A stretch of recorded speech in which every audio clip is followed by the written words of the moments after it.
Nityananda Shri Advaita Gadadha Shivasari Gaura Bhakta Jaya Shri Krishna Chaitanya Prabhu Nityananda Shri Advaita Gadadha Shivasari Gaura Bhakta Jaya Shri Krishna Chaitanya Prabhu Nityananda Shri Advaita Gadadha Shivasari Gaura Bhakta Jaya Shri Krishna Chaitanya Prabhu Nityananda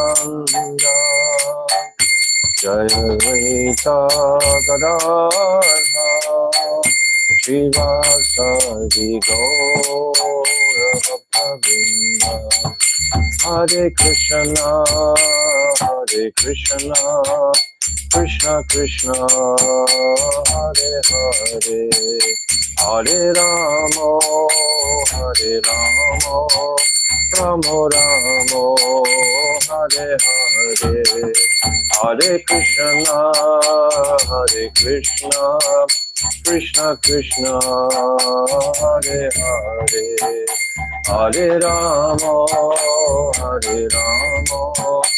Rama Rama Hare Hare Hare Krishna Krishna Krishna Hare Hare Hare Rama Rama Rama Hare Hare Hare Krishna Krishna Krishna Hare Hare Hare Rama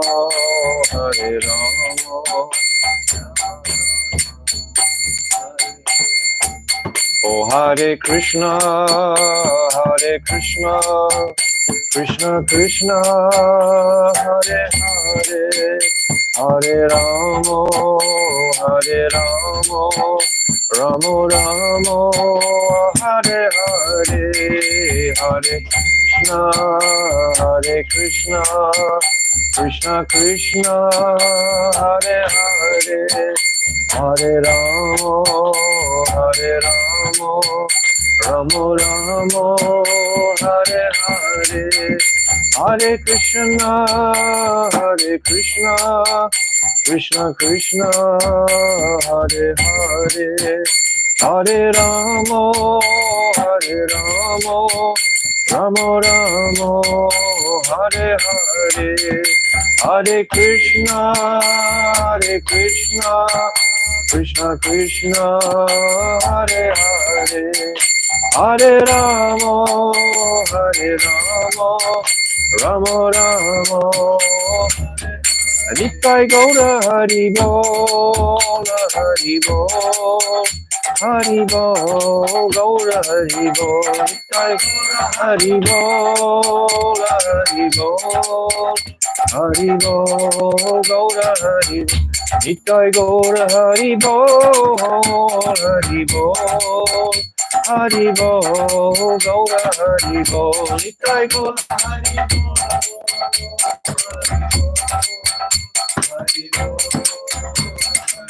Oh Jaya Sachinandan Jaya Gaura Hari Sachinandan Jaya Gaura Hari Jaya Gaura Hari Sachinandan Jaya Gaura Oh Gaura Hey Gaura Hey Gaura Hey Gaura Hey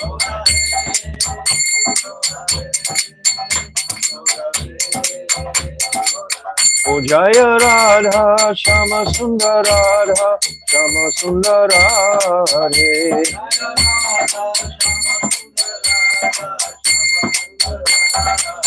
O Oh Jaya Radhe, Jaya Radhe, Jaya Radhe, Jaya Shri Radhe.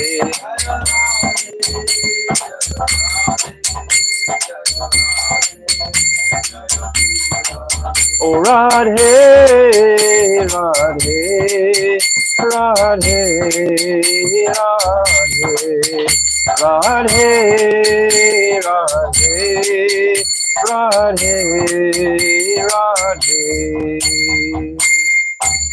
Jai Shri Shri Guru Garanga Ganhavika Girit Hari Radha Vinod Bihari Ju Ki Jai Sachinandana Gaura Hari Ki Jai Jai Nitya Lila Pravishta Om Astotara Sarashi Shimad Shila Bhakti Vedanta Narayan Goswami Maharaj Ki Jai Jai Nitya Lila Pravishta Om Astotara Sarashi Shimad Shila Bhakti Vedanta Swami Shila Prabhupada Ki Jai Jai Nitya Lila Pravishta Om Astotara Sarashi Shimad Shila Bhakti Pragyan Keshav Goswami Maharaj Ki Jai Jai Jagat Guru Nitya Lila Pravishta Om Astotara Sarashi Shimad Shila Bhakti Siddhanta Saraswati Goswami Prabhupada Ki Jai Jai Mahabhagavat Shila Gaur-Kishodas Babaji Maharaj Ki Jai Jai Saptam Goswami Shila Satchidananda Bhakti Vinod Thakur Ki Jai Arupa Nuga Guru Varga Ki Jai Ananta Kota Vaishnava Vrinda Ki Jai Gaur Premanande Hari Hari Bol Om Agina Timirandasya Gyananjala Shalakaya Chakshu Unmilitam Jena Tasmai Shri Guruve Namaha Guruve Gaurachandraya Radhikaya Tadalaye Krishnaya Krishna Bhaktaya Taravaktaya Namo Namaha. I'm first of all offering millions and millions of Dandavat pranams unto the lotus feet of our most beloved Gurudev Nitya Lila Pravishta Om Astotara Sarashishi Manchila Bhakti Vedanta Narayana Goswami Maharaj. And the same again millions and millions of times unto the lotus feet of our most beloved Nitya Lila Pravishta Om Astotara Sarashishi Mad Shila Bhakti Vedanta Swami Shila Prabhupada. And unto the lotus feet of our beloved Srila Bhakti Vinod Thakur, Namo Bhakti Vinodaya Satchidananda Namine Gaura Shakti Swarupaya Rupanuga Varayate. All glories to our Rupanuga Guru Vargya and all the Vaishnava and Vaishnavi devotees of the Lord. My Dandavat pranams to all of you. So continuing with our reading of Jaiva and we'll hear the first 5 verses of the Falshruti again, just to give us context. Pritivitiyate kata dharma name chale, Bhagavata kahe sava paripurna chale. As indicated in Srimad Bhagavatam, first canto, first chapter, second shloka, all the philosophies on the earth that are celebrated as dharma are utterly deceptive. So this is introducing us to the fact that this is a completely transcendental literature. Has nothing to do with Naimitic Dharma or any of the dharmas of this material world. It's beyond this material world. It's in the spiritual realm. This is where it's guiding us to completely. So it has no interest in supporting dharma, artha, karma, moksha, etc. This because most previous scriptures were all supporting these 4 purusarthas. This is what the scriptures were pertaining to. But this is transcendental. Chale dharma charikara satya dharma mati chatuvarga tyaji dharma nitya prema gati.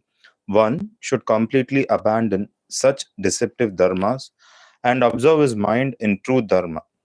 In other words, one should give up the 4-fold goals of material life, dharma, arth, kam, moksha, and aspire solely for the ultimate destination of Nitya Prem. So again, this is saying the same as the first verse, that we're just focusing on Nitya Prem. And these are very bold statements because Shastra is bold. If Shastra is pure, like Srimad Bhagavatam, like Bhagavad Gita, like Chaitanya Charitamrita, Chaitanya Bhagavat, etc., it's very bold in the sense that it completely stands on the head of anything that is material. It's going above that, beyond that. So it's leaving all of that behind. Amitva mam subrame nija jari buri nirvishesha brahma jnane nahi chita shruti. Those who are deluded identify themselves with matter. That is their error. However, one cannot be purified of such delusion by endeavors for Nirvishesh Brahma Gyan. So he says clearly that is their error. And this is what we're discovering completely in this Jiva Tattva study, that it's our responsibility. It's our error that we are digressing, that we are going in the wrong direction, especially after hearing all these truths. If we hear all these truths and then we still continue in the wrong direction, that's tragic. That is going against our better interest in knowledge. That is practically demonic. Avichratahina Kale Nirvishesha Hoy, Kala Saimatulya Hiseb Aprakritanai. The Mayavadi thinks Sri Krishna to be subject to the limitations of time, such as birth and death, and considers that he is not transcendental. Thus, he rejects Sri Bhagavan's Vichitrata, astonishing characteristics, paraphernalia, qualities, and Leela. Through this vicious attempt, he is left with the philosophy of Nirvishesh Brahm. Nirvishesh Brahm means there's no qualities, there's no astonishment, there's no beauty to be attracted to. It's simply a voidist sensation of nothingness with no desires, no hankering, etc. So this is the Nirvishesh option. If we don't actually, and this is the Mayavadis. The Mayavadis are those who don't give credence to the personal form of the Lord. What was the first thing that Bhaktivedanta Swami Prabhupada introduced in the West? Krishna is the supreme personality of Godhead. Again and again and again. Every day he must have said this 1,000 times, 100 times at least, every single day, to try and secure an understanding, the personality form, not a voidistic form at all. So actually this whole philosophy is revolutionary in one sense to the Western world, which was sunk in illusion, is still sunk in illusion, to think, because they just talk about God. Even Allah, just talk, they give him a name, Allah, but it's still just like an impersonal conception. It's like if I'm, no, we just say God. God can mean anything. So it has no personality to it. So this was and still is the conception in the Western world, the Western religions, etc., Christianity. They don't have a name. They have a semblance of some purity, of course, otherwise it wouldn't continue. But that purity has originated from the Vedic teachings. This is what Bhaktivinoda Thakur says in Shishamrita. Anything, any religion that has any particle of dharma, like the Incas in South America and different groups around, if they have something of value that has come, its origin is from the Veda. So we are blessed to come right to the very heart of the Veda. So these other religions and so on, they don't have everything. And they generally have a lot of sentiment, because people want to believe in something good, but they don't actually have the knowledge to appreciate that it's not from this world. Everyone is limited to this world. We just read this time and space in this world, but this conception is beyond this world. Aprakat, it's beyond this world. Kanda Jnana Hya Dharma Achi Shunischaya Prakrita Hoyle Kabu Aprakrita. Such base and contemptible Gyan, which arises out of an attempt to dismember the divine form of Bhagavan, is only fit to be rejected. It is Prakrita, materialistic, and should never be given credence as Aprakrita Dharma. So all these 5 verses are practically saying the same thing. Reject that impersonal aspect that doesn't have name or form. Why, after hearing of these truths, would one want to reverse back to that impersonal place? What a tragedy that would be once we had heard, because we have understood that we are coming from the Chitta Shakti. So there's a sanskar, an impression from that absolutely pure place of our original conception beyond this world. So when we start to hear about the Supreme Lord and his incredible pastimes, astonishing pastimes, then something will ignite and wake up, that a desire. First of all, it has to be desire, because I have independence. If there's no independence, then there's no desire, right? this ichamai, swa ichamayata. Krishna has this free will, this independence. We also have that independence. If there's no independence, how can there be desire to consider, to have hunger and greed for this? Because without the greed for appreciating and immersing ourselves in these topics, it simply won't happen. There must be some utsaha, there must be some loba, this, what's that? Krishna bhakti rasa bhavitamati, kriyatam yatita labhite, tatra loliam, apimulyam ekalam, janma koti sukriti analabhite. This verse by Rupa Goswami is saying that wherever you can sense. Now again. Okay. Okay, so now we're coming into our 365 page. And yesterday we talked about the fetters that are binding the jiva. They're sattvic, rajasic, or tamasic. So he's taking the analogy of the prison house. We are in a prison house, but who is the ultimate jailer is myself. No, myself. I am ultimately jailing myself through my attachment. It's because of my attraction to this material world that I'm bound by it. Krishna doesn't have to do anything. World that I'm bound by it. Krishna doesn't have to do anything. We just do it ourselves. We already lock the key. Yes, I like it ourselves. We already lock the key.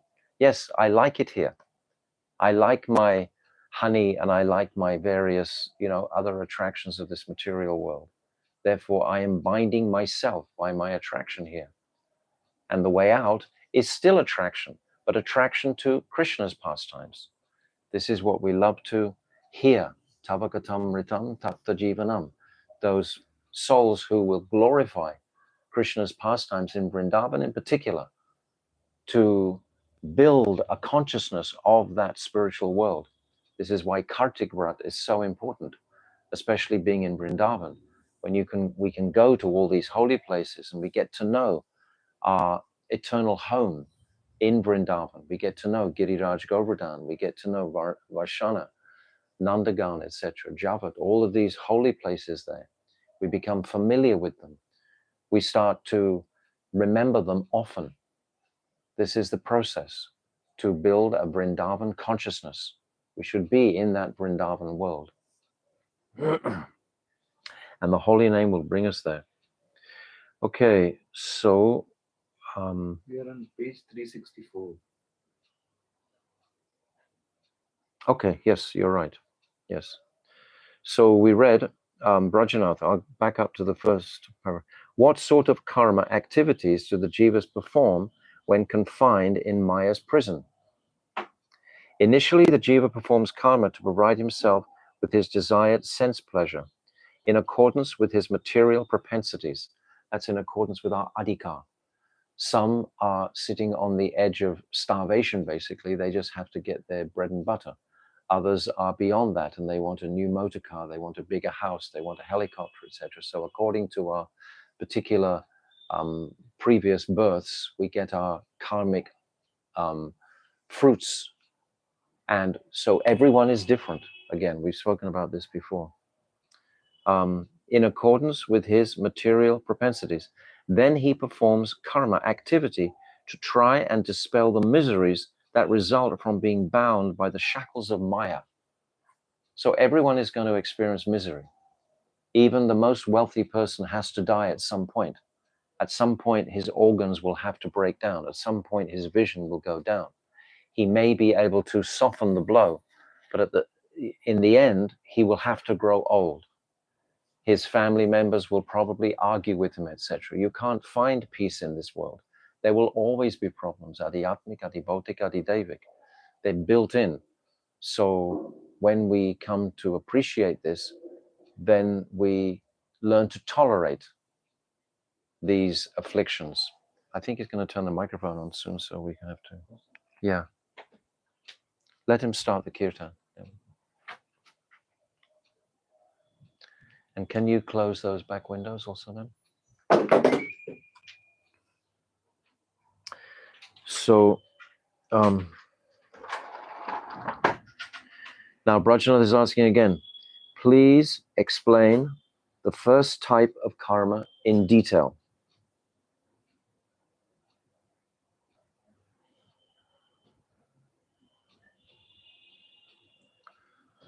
The covering of the gross material body has 6 stages, namely birth, existence, growth, creating byproducts, decline, and death.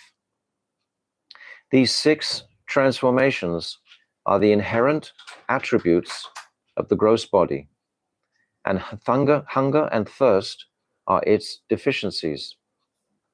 The pious jivas who are situated in the material body, the pious jiva who is situated in the material body is controlled by eating, sleeping, and sensual activities.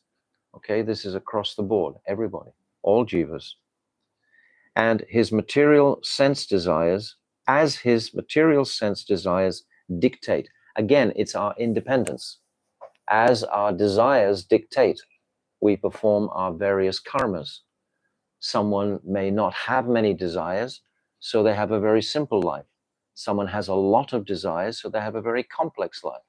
It depends on the modes of sattva, rajas, and tamas again. In order to enjoy material comforts, he engages in a variety of activities, karma. Karma basically means work in this here, that are born of his material desires. Yes, so our material, it's interesting always to appreciate that the soul desires nothing. The nature of the soul is apmaram aptakam. It has no desires for this material world at all. By nature, it has no material desires, but the mind is full of material desires because the mind has become contaminated by turning away from Krishna, this vimukh. So because of that contamination, he's packed with material desires.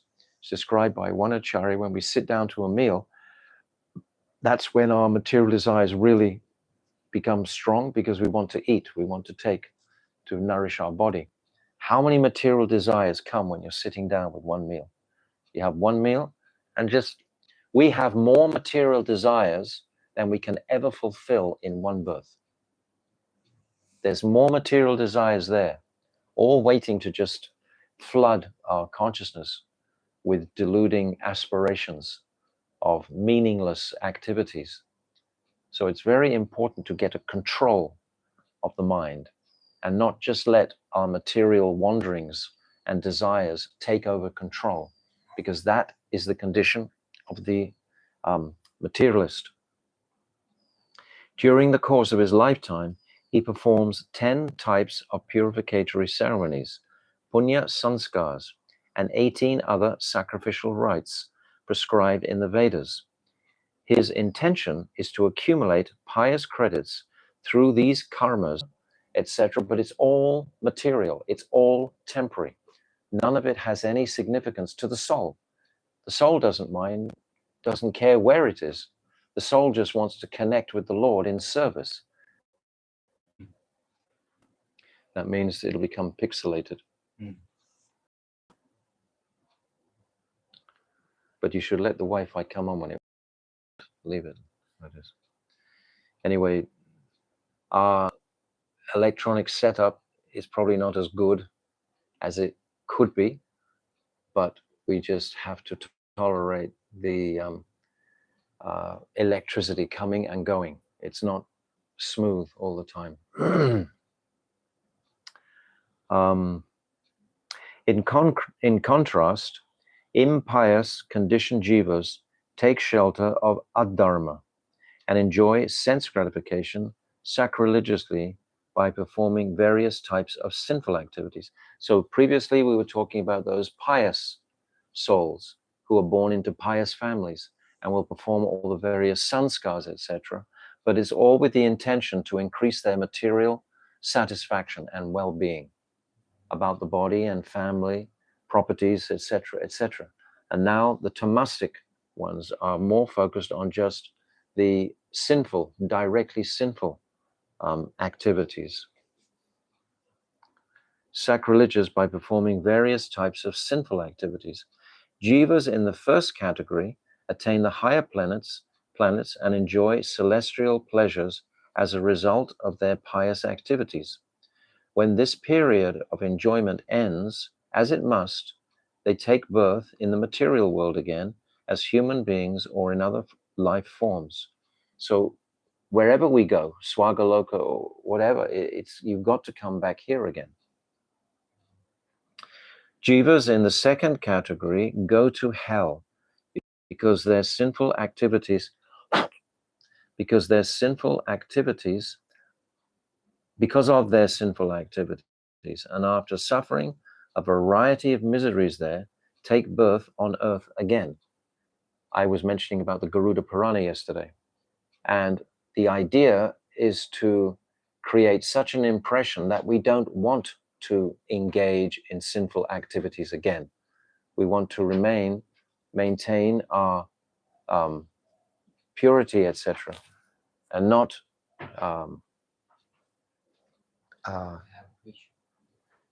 tell me. I heard Loudly. so souls what's coming from what finished his karma from paradise planet. They coming out and fall down this rain, and rain, the soul and rain together coming to the earth, and rain. Yes, this is how the souls manifest in this world. They come through the rain. No, the souls are already within this Brahmand, and then they're manifesting down. They're coming down onto the planet. It doesn't matter hellish or paradise. They're not situated in either place yet. They're coming into this universe, and they're coming with the rain. It's not that they're coming from Swaga, or they're coming from the lower regions. You understand? It doesn't matter. No, no. Give him a...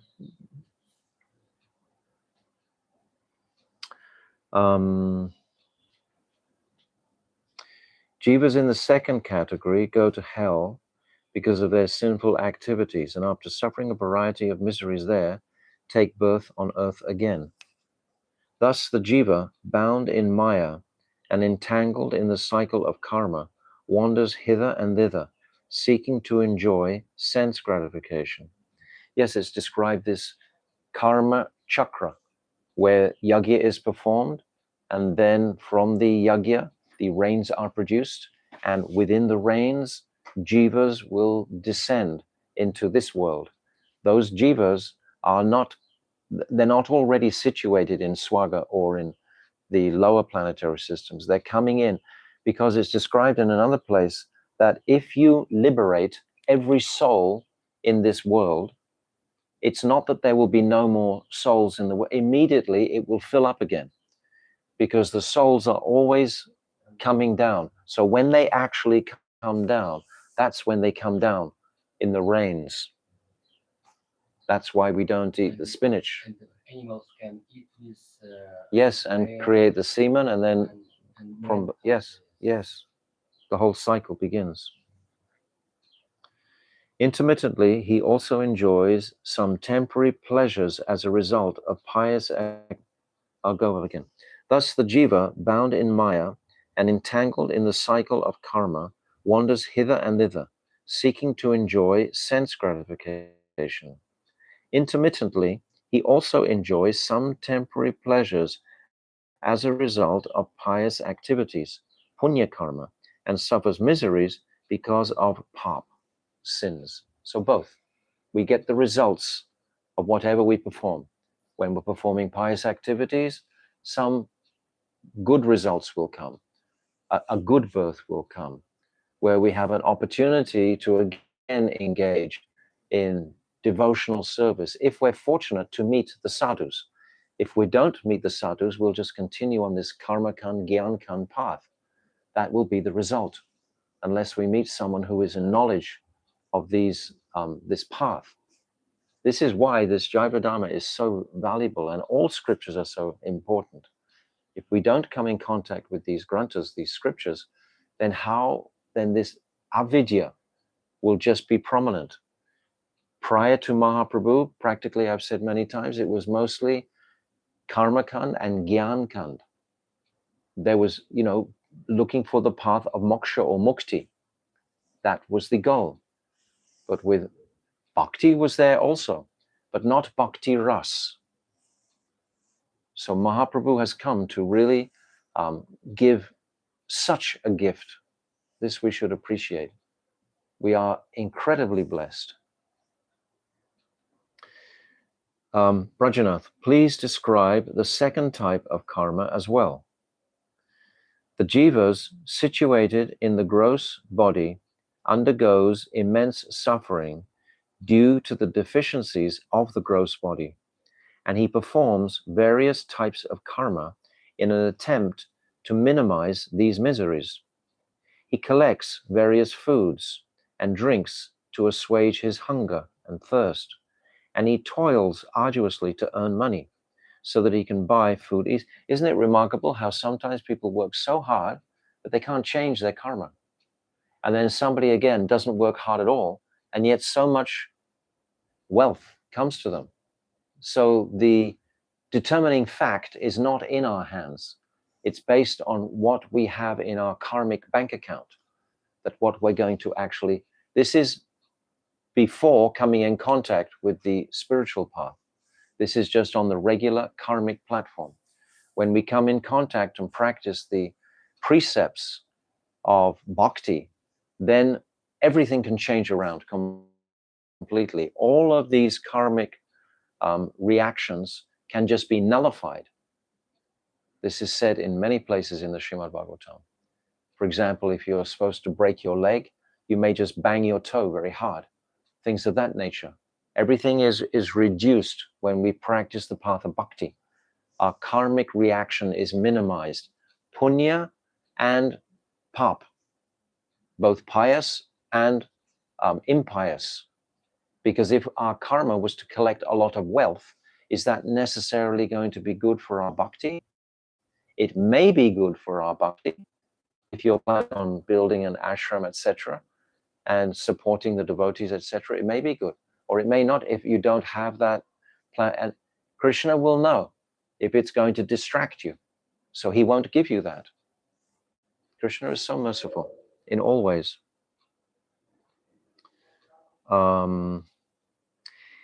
He collects warm clothes to protect himself from the cold, marries to satisfy his desire for sensual pleasures, and works hard to maintain his family and children and fulfill their needs. This is all activity. This is all karmic activities that he's doing. He takes medicines to cure diseases of the gross body, fights with others, and goes to courts of law to protect his material assets. He indulges in various sinful activities such as fighting, enviousness, stealing, and other misdemeanors, because he is controlled by the 6 foes, namely calm, lust, krodha, anger, mada, intoxication, moha, illusion, matsarya, envy, and bhaya, fear. All these activities are to alleviate his sufferings. Thus, the entire life of the bewildered jiva is wasted in trying to fulfill his desires and avoid suffering. Now, that's what they consider mukti, you see. The final purusartha traditionally is mukti, because you get out of that cycle. But still, it's just a cessation of suffering. It doesn't necessitate spiritual connection, sambandha. It just means that you're going to stop the suffering. It doesn't mean happiness is going to come. So this path of mukti is without value. Actually, it's the opposite.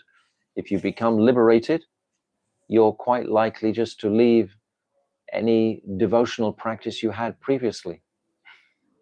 It's better not to be liberated and to maintain your devotional practice.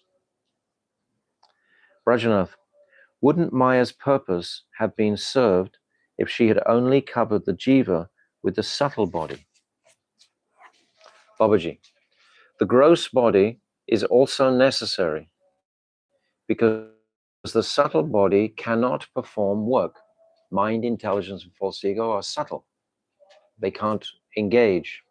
They can motivate and prompt. The mind can prompt the gross body, but by itself, there has to be a gross body that's going to experience these pleasures and pains. Desires develop in the subtle body, yes, because of the activities that the jiva performs in his gross body.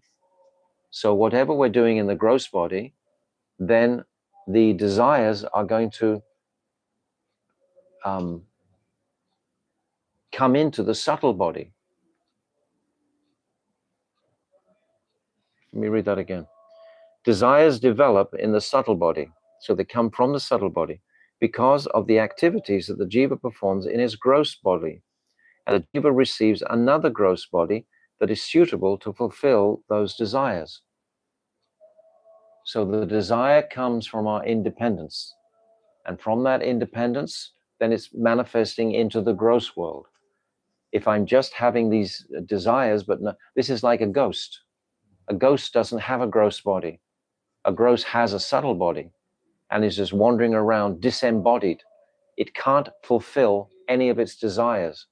So it's in a very hellish condition. It has these desires, but it can't fulfill any of them unless it invades another body and takes the body of another person and inhabits another body. And then somebody, we call it ghostly haunted, because they're actually embodied by a ghost and he's trying to fulfill his desires through the material body of someone else. Brajanath, what is the connection between karma and its fruits? Karma means the activities and desires, and fruits means what is the result of those activities and desires. Remember the expression, man proposes, we desire, but Krishna is the one who fulfills those desires. So we can't determine whether we're going to get the results of our karma or not. That's up to the Supreme Lord. He decides that. According to the Mimamsa school of thought, Ishvara cannot award the fruits of karma because he is only an imaginary object. So this Mimamsa is interesting. This is not in the Vedas. This is not a philosophy that has pure Vedic. This is completely a speculative philosophy that came from, they believe that if you perform some karmic act, the fruit must come, that it's not ultimately up to Ishvara. Actually, it's an atheistic tendency. Babaji will explain. Ishvara cannot award the fruits of karma because he is only an imaginary object. They don't believe in Ishvara. They think he's just like an imaginary object of worship. The followers of this school say that performing karma produces a tattva called apurva, and this apurva gives the fruits of all the karma. Is this true? I'm doing all these activities, and they believe they must bear fruit. They don't have the ingredient in the equation of Ishvara benedicting this. This is basically the distinction.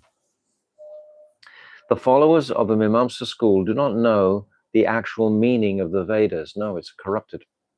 They have a very basic understanding that the Vedas generally prescribe various types of sacrifices, and they have concocted a philosophy based on this. Yes, there are so many sacrifices recommended in the Shastra. If you want a son, you do this. If you want to have some increased wealth, you do this, etc. So many sacrifices. And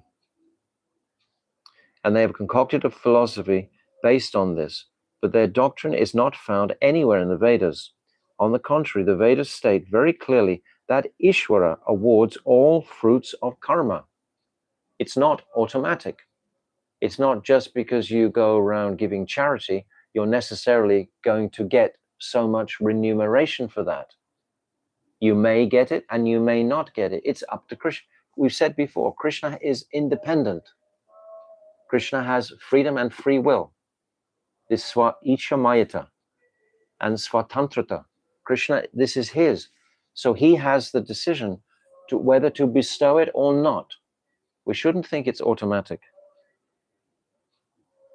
On the contrary, the Vedas state very clearly that Ishvara awards all fruits of karma. For example, Svetashvata Upanishad, Mundaka Upanishad, and the Rig Veda state, Dva Suparna Sayuja Sakyaya, Smananam Vriksham Parisavachete, Tayo Anyo Pipalam Swad Ati, Anasnam Anyo Bikachik Bikachikashit. Shirodakshai Vishnu and the Jiva are residing in this temporary body like two friendly birds in a peepal tree. Of these two birds, one, the Jiva, tastes the fruits of the tree according to his karma, while the other Paramatma does not taste the fruits, but simply observes as a witness. Paramatma is Antaryami. So the Jiva is wanting these fruits from this material world. This is how Krishna arranges for the Jiva to be bound in the world, because he becomes attracted to the fruits. And it's called the karmic cycle. The purport of this shloka is that this samsara material world or material body is like a peepal tree. So it's either the material world or the material body. Is like a peepal tree in which two birds are perched.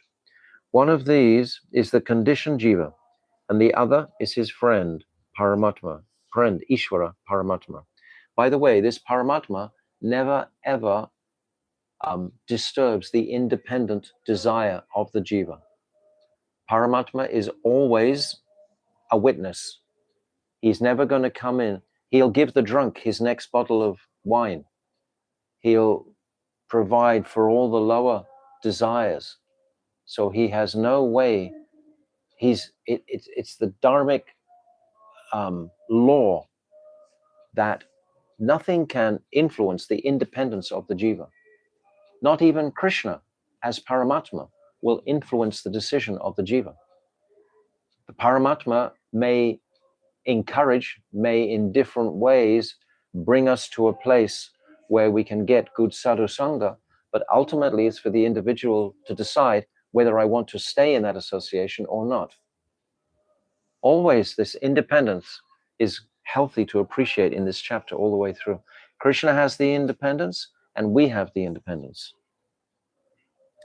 The first bird tastes the fruits of the tree, while the other bird simply watches him.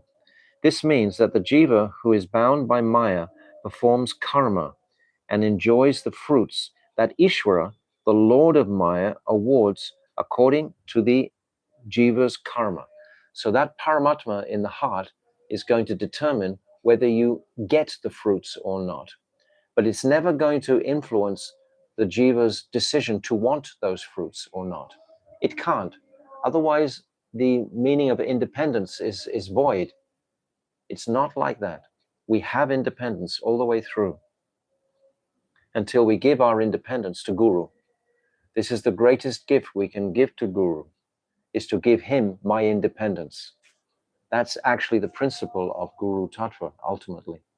The Shishya, he gives his independent will to Guru. He gives up his independent desires and submits to all that Guru wants. And then Guru is able to benedict him with all the blessings and teachings from his heart that he has understood in Shastra, etc. But my Gurudev used to say regularly, if you want to give Gurudev something, you give him your independence, and then Guru can give you what he wants to give you. But if we are always maintaining our material independence, I want to do this, I want to do that, Guru can read what we want to do. He will facilitate that also. He's not like going to negate what we have a desire. If someone has a propensity to write or something, he'll engage him in that activity. If someone has a propensity to preach, he'll engage him in that activity. But still, we should have this mood of submissiveness, because it's only through submissiveness to Guru that we can demonstrate our submission to Krishna. Guru and Krishna are the same in the sense that they both have the same desire for the conditioned soul. They both want the conditioned soul to awaken to his original position of servant.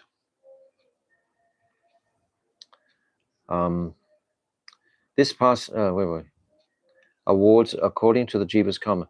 This pastime of Sri Bhagavan continues until the Jiva turns towards him. Now, where is the apurva of the followers of Mimamsa philosophy here? Think about this yourself. Godless doctrines can never be complete and perfect in all respects. So this Mimamsa is a godless doctrine. They're not believing in Ishvara awarding the fruits of karma. Whereas Babaji is explaining very clearly, Paramatma in the heart understands all the previous karmic credits or debits of that particular jiva and will facilitate and award whatever fruits are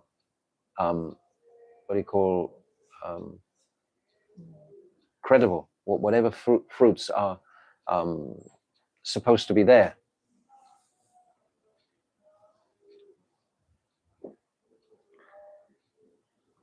Whatever fruits are correct to be distributed, they'll be there. Brajanath, why have you said that karma is beginningless? That's interesting.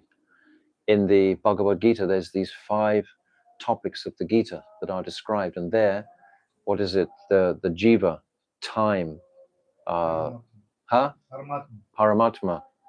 and Kala, Prakriti. These are all eternal except karma. Karma is not eternal because it has an end, but it doesn't have a beginning. We'll see. It comes from the Tatashta, that's why.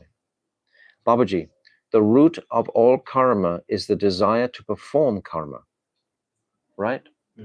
All karma is the desire. That's the root. To perform activities to get a result. We perform activities because we want a result. And the root cause of this desire is avidya, ignorance. The soul doesn't want anything, so it doesn't have to perform any activity. Ultimately, the soul doesn't have to perform any activity. It doesn't want anything from this material world. Avidya is forgetfulness of the truth. I am an eternal servant of Krishna, and it does not have its origin in mundane time. In Chit Jagat, Chit Shakti, initially we had no desire to exploit this material world. It's only when we came in contact with this material world through the Shakti of Tatashta, because I have that propensity to go this way or that way. It'll be explained. I'm wondering if you should put it on the Wi-Fi again, because the whole is going to be. No, it's on Wi-Fi. Okay. I am an eternal servant of Krishna, and it does not have its origin in time. Rather, it originates in the Tatashta junction of material worlds. The Tatashta junction, I said before, even there was one little video clip today from Gurudev. Someone is asking him about the Tatashta, and he says it's, where is it? That there is no defining place. It has no geographical context. The Tatashta Shakti is a state of consciousness. It's where the jiva can consider that he's a spiritual entity or he's bound by matter desiring material objects. This is the state of Tatashta, and we are in it 24/7. We're in it the whole time. When we're listening to Harikatha, we can be leaning towards the spiritual propensity. But when we're out of association and we're not engaged in chanting or reading or kirtan, etc., then the mind can immediately come into the material world of material desires, wanting to find some material happiness. Rather, it originates in the Tatashta junction of the spiritual and material worlds. That is why karma does not have its beginning in mundane time. It is therefore called beginningless, because it's not in mundane time, it's beyond. Rajanath, what is the difference between Maya and avidya? That's a very important question. And I would advise you to mark where it is. It's on page 337 to know where it's stating this. The material universe through her. It was the attraction of Mahavishnu to Mahamaya about these things. Now works. Now it is. Okay. Maya has two aspects, avidya and pradhan. Avidya is related to the jivas, and pradhan is related to inert matter. Okay? Very clear. The jiva and matter. Matter was that situation initially when the jivas were impregnated. Before the jivas were impregnated, it's called pradhan. It has all the ingredients, but there's no catalyst to create the material universes or the living entity. It's only when time and the jiva enter, then that pradhan becomes prakriti. So initially, that inert matter is called pradhan. And the jiva's ignorance is called avidya. Avidya is related to the jivas, whereas pradhan is related to inert matter. The entire inert mundane world has originated from pradhan. Yes, pradhan is like, I would describe like the mother's womb before the seed of the father impregnates the mother, right? It has all the ingredients there, but nothing's happening. It's just like, we can say, it's described as primordial soup. Just the elements are floating around, but it's waiting for that seed to actually enter. So it's the same with the material cosmic manifestation. The entire inert mundane world has originated from pradhan, whereas the jiva's desire to perform material activity originates in avidya. Why would the jiva want to perform activity in this material world if he knew he was the soul, if he knew he was connected with Krishna and the divine realm of Goloka Vrindavan, or even of Vaikuntha? Why would he want to engage in any activity? All activities are binding, one way or another, in this material world. There are also two other divisions of Maya, namely Vidya, knowledge, and Avidya, forgetfulness, both of which are related to the jiva. Avidya binds the jiva, whereas Vidya liberates him.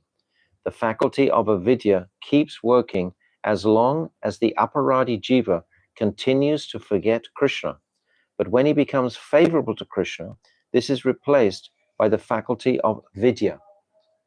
So when this avidya is purified and it becomes vidya, then the jiva becomes attracted to Krishna, and this ignorance is dispelled and purified. Replay. Brahmagyan and so on are only particular activities of the tendency for knowledge, vidya vritti. When discrimination first develops, the jiva tries to engage in auspicious activities, and when discrimination has matured, spiritual knowledge manifests. Avidya covers the jiva, and vidya removes the covering. So the difference between Maya and avidya, this was his question, completely different. Maya is like the Shakti, and from the Maya is coming these two aspects of avidya and pradhan. They, pradhan pertaining to the inert world, and avidya covering the jiva. So this is what is vidya here? Avidya is I am the earth. Because avidya is forgetfulness of the truth. I am an eternal servant of Krishna. Where are you reading from? Here, Babaji is telling, what have you said? Why have you said that karma is beginningless? There he says, avidya is forgetfulness of the truth. I am eternal servant of Krishna. If that is avidya, then what is vidya here? Vidya is when we remember Krishna. Vidya is the antithesis of avidya. Vidya is the knowledge that purifies the avidya. and brings us to Krishna. How can that be? That is spiritual knowledge, right? This is Vidya is But Vidya's knowledge, it begins from just inquiry, from discrimination. It's saying here, when discrimination is there, then one begins to inquire. The faculty of avidya keeps working as long as the aparadi jiva continues to forget Krishna, right? But when he becomes favorable to Krishna, this is replaced with the faculty of vidya. What's the question? My question is, Vidya here, what does it mean? Is it spiritual knowledge or is it the Either. knowledge? It's knowledge of purity. It's knowledge which is not avidya. Avidya is keeping us in this world, and vidya will take us out of this world. Vidya is spiritual knowledge. Or is it that I'm not this body, I'm spiritual? Spirit, that's all spiritual knowledge. What else is spiritual knowledge? No, even a Brahmavadi says that I'm not this body, right? So that's the beginning. So But he that is- doesn't mean he's going to get to the highest No, and destination. my question is that Vidya is the Vidya here they're trying to mention is that of the self-realization. Yes, yes, yes, yes, I have, yes. I have. Maya has two aspects, and also Maya has another two aspects. It is total four aspects or three aspects. Because in second time we also mentioned Vidya and Avidya. And this Avidya is also mentioned Vidya in is first the time. opposite of I avidya. understand. This two times Avidya mentioned first time and second time. What my question is, it is three aspects. No, or- because his question was, what is the difference between Maya and avidya? This was the question. This Avidya mentioned two times. Avidya mentioned two times. Avidya. Yes. But no, there are two aspects, avidya and pradhan. And Avidya. Maya has two aspects, Avidya Pradhana and Avidya and Vidya. So with Avidya No, and avidya related to the jivas, whereas pradhan is related to inert No, matter. what he is meaning, Manoj, they're saying first they say Maya's two aspects, which is Avidya and Pradhan. Then again, next there are also two other divisions of Maya, namely Vidya and Avidya. Yes, So he's asking, so there are two types of Avidya. That's what his question is. yes. Vidya. There's two types of avidya. Two types of Avidya. Well, no, there's one type, there's avidya and vidya. There's knowledge and ignorance.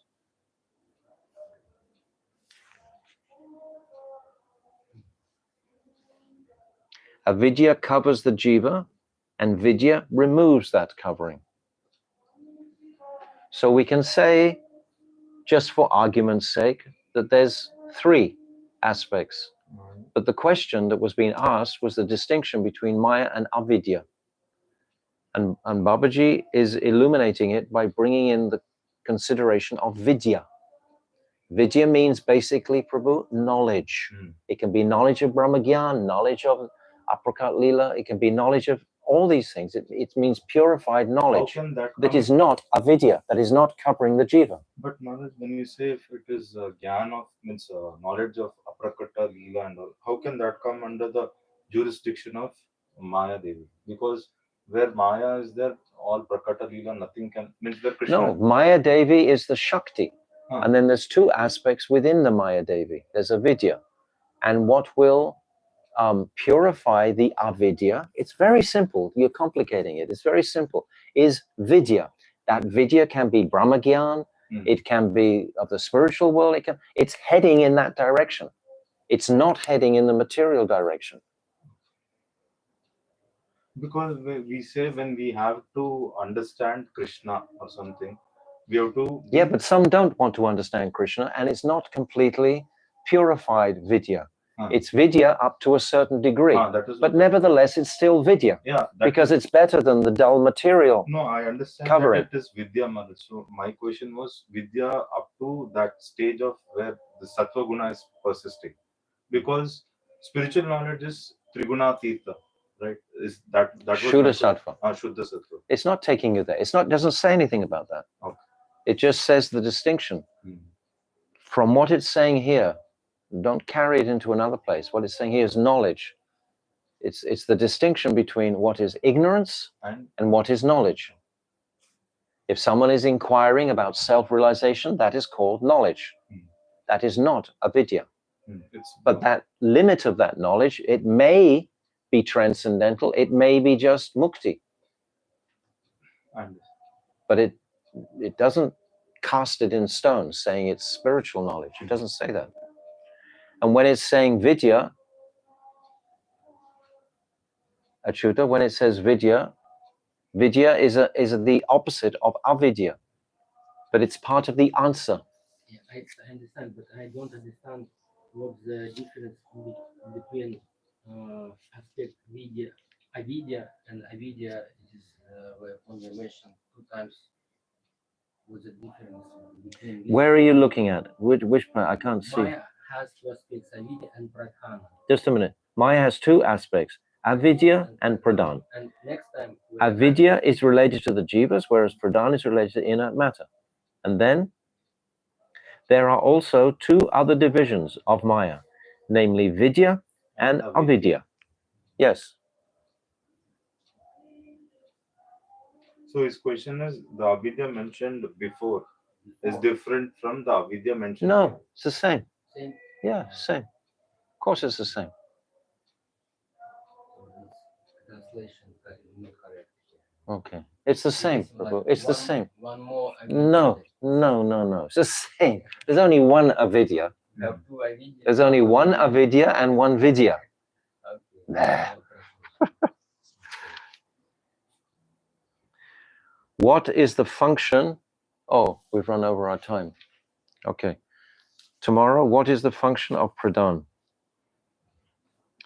So you have to meditate on the spirit of what is being spoken, on the heart of what is being spoken. The distinction between avidya and vidya. Vidya principally means knowledge. That's what it means. And it can be knowledge of Brahmagyan, etc. It doesn't necessarily mean Shuddha Sattva. That's not what it's saying. Don't try and put another meaning onto it. Okay, I hope the recording came out okay without the Wi-Fi and something was there. Even if you can just listen verbally, that'll be good. Okay, we'll carry on tomorrow. Thank you all so much. Jaiva Dhamma Ki Jai. Karma, avidya, pradhan. Not so difficult, really. It's quite logical. Especially while reading with you, Maharaj, I'm finding myself clarity. When I've read already before, I was really. That's because I'm not glossing over anything. I'm stopping at every single sentence, every single word, to make sure you understand it, to make sure I understand it. I've read it so many times, but still reading it with the devotees always takes it to a deeper level. Jaiva Dhamma Ki Jai, Srila Bhaktivinoda Thakur Ki Jai, Anantakota Vaishnava Vrinda Ki Jai, Gaur Premanandi, Vanchakalpatarubhyascha, Kripa Sindhuvevacha, Patitanam Pavanebhyo, Vaishnavebhyo Namaha, Gaur Premanandi, Hari